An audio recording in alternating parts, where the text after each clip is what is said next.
back to Kalos. It's so exciting. We've been waiting for 12 years to go back to Kalos, and we're going back in the strangest of ways. We are going only to Lumiere City. And Generation 6 is where we initially found the introduction of all the sprites being turned into 3D, and it changed Pokemon forever.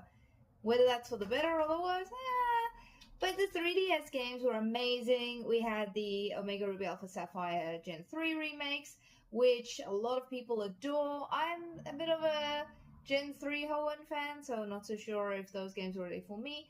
But Generation 6 is when a big part of my Pokemon journey sort of restarted in a way, which was interesting because I always loved growing up watching Pokemon as part of the anime, and then later on getting the Hoenn games, and Pokemon was just such a normal part of my day-to-day. But then X and Y came out, didn't play it upon release. I was immigrating from South Africa to Australia and all the things, but then suddenly, just before Sun and Moon came out, there was an announcement, and that announcement was Pokemon Go. So that year leading up to Pokemon Go's release, so many of us started getting into competitive play. We had 3DS tournaments. I had a really wacky Helioptile Mantine combination that no one knew what to do, but it was super fun, and I even won some matches.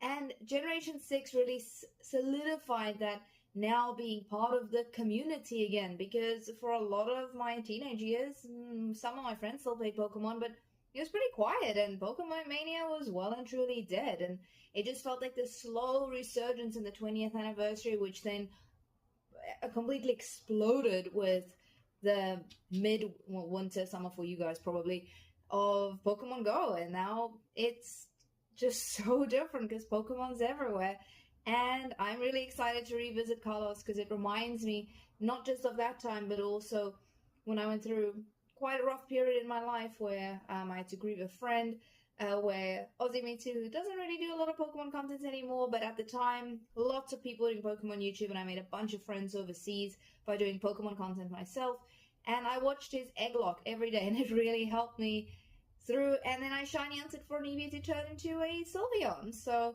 now I've got a little Sylveon there, not a shiny one, but I got that one from Japan, which was also another dream of mine, so happy Legends ZA or ZA, which is so funny because country code for South Africa is ZA, like .co.za sites.